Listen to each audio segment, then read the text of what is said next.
Kiat-kiat agar semangat ibadah. Bismillah, wassalatu wassalamu ala rasulillah, wa ba'du.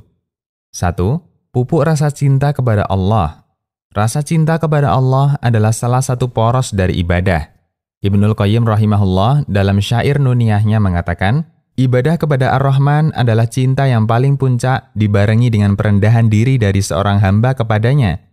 Keduanya, yaitu cinta dan perendahan diri, adalah dua pangkal dari ibadah. Maka orang yang hatinya dipenuhi cinta kepada Allah, ia akan merasakan manisnya ibadah. Dalam hadis dari Anas bin Malik radhiyallahu anhu, Nabi SAW bersabda, yang artinya, 3 jenis orang yang jika termasuk di dalamnya, maka seseorang akan merasakan lezatnya iman. Orang yang mencintai seseorang, tidaklah ia mencintainya kecuali karena Allah. Orang yang menjadikan Allah dan Rasul-Nya paling ia cintai daripada selain keduanya.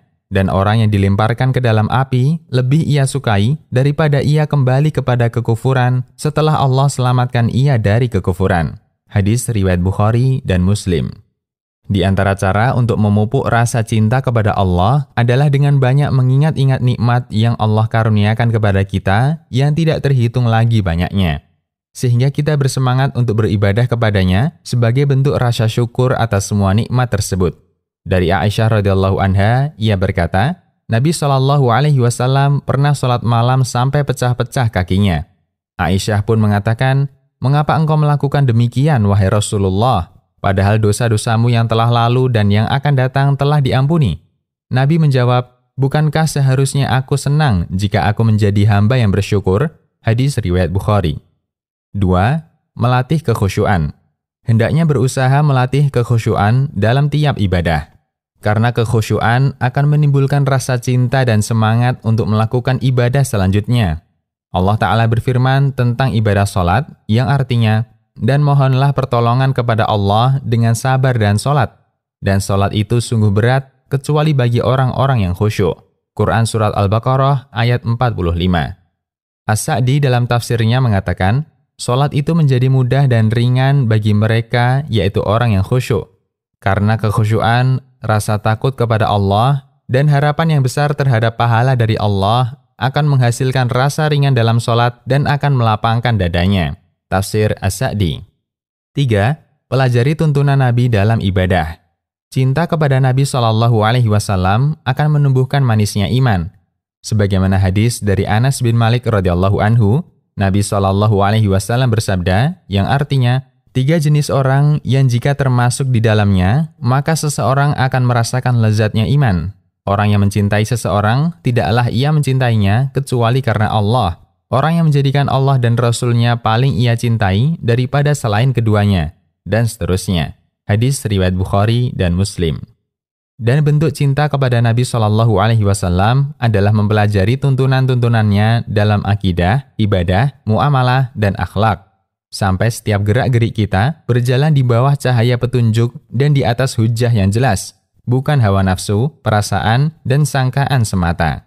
Sehingga muncullah semangat untuk mengerjakannya karena tahu pasti itu adalah tuntunan beliau. Sebaliknya, orang yang menjalankan ibadah tanpa tuntunan hanya mengikuti prasangka atau ikut-ikutan saja, akan berada dalam keraguan, kehampaan, dan kegoncangan, sehingga sulit untuk bersemangat mengerjakannya. Dari Abdullah bin Amr radhiyallahu anhu, Rasulullah SAW juga bersabda, yang artinya, setiap amalan ada masa semangatnya, dan setiap masa semangat ada masa futurnya. Barang siapa yang futurnya di atas sunnahku, maka ia telah mendapatkan petunjuk.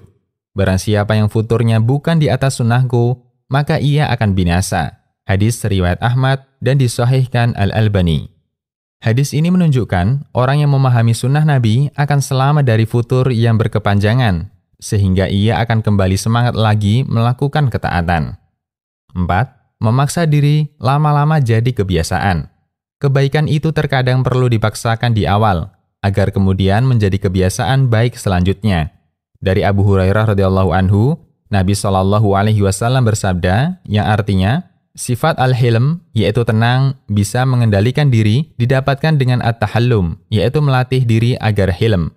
Hadis riwayat Bukhari secara mu'allaq, Abu Nuaim, dan dihasankan Al-Albani.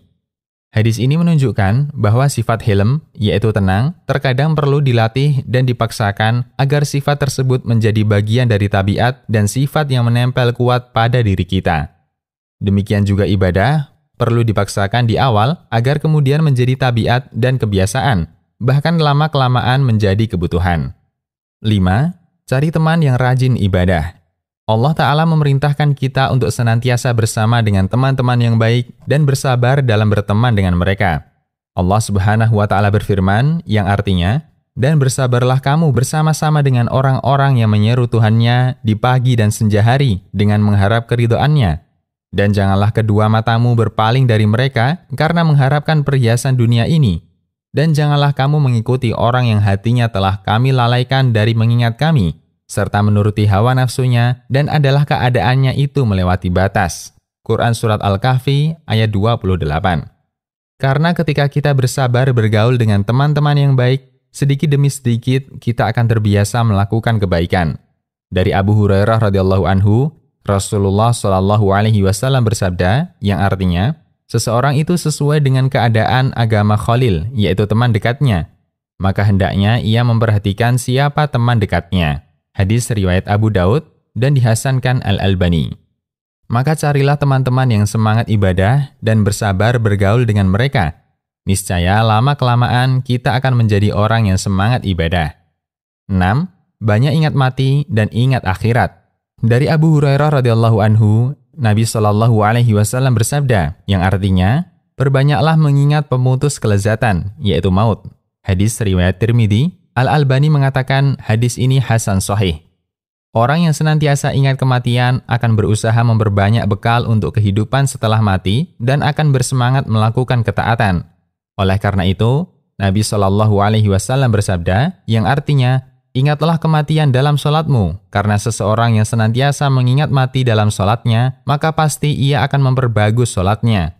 Dan sholatlah seperti sholat orang yang menyangka bahwa ia tidak akan bisa melaksanakan sholat yang selanjutnya. Hadis riwayat Ad-Dailami dan dihasankan Al-Albani. 7. Mulai dari yang sedikit tapi konsisten. Agar semangat beribadah bisa tumbuh, mulailah dari ibadah-ibadah yang sedikit namun lakukanlah secara konsisten. Dari Aisyah radhiyallahu anhu, Nabi Shallallahu alaihi wasallam bersabda, yang artinya, amalan yang paling Allah cintai adalah yang paling konsisten walaupun sedikit. Hadis riwayat Bukhari dan Muslim. Misalnya, coba rutinkan membaca Al-Quran sebanyak 1 lembar dalam sehari. Jika sudah bisa rutin demikian, tingkatkan lagi menjadi 2 lembar sehari, dan seterusnya. 8. Berdoa meminta taufik kepada Allah.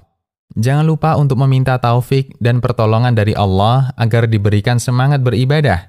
Karena hidayah untuk beribadah itu di tangan Allah dan atas pertolongan Allah semata kita bisa beribadah. Oleh karena itu, Nabi Shallallahu alaihi wasallam mengajarkan doa berikut ini kepada Mu'adz bin Jabal radhiyallahu anhu. Rasulullah Shallallahu alaihi wasallam menarik tangannya Mu'adz sambil bersabda, "Wahai Mu'adz, demi Allah, aku mencintaimu. Aku nasihati engkau, wahai Mu'adz, jangan sampai engkau tinggalkan di setiap selesai sholat untuk membaca doa, Allahumma a'inni ala dzikrika wa syukrika wa husni ibadatik." Yang artinya, ya Allah, tolonglah aku agar bisa berzikir kepadamu dan bersyukur kepadamu dan beribadah kepadamu dengan baik. Hadis riwayat Abu Daud dan disahihkan Al-Albani. Demikian, wallahu a'lam, semoga bermanfaat.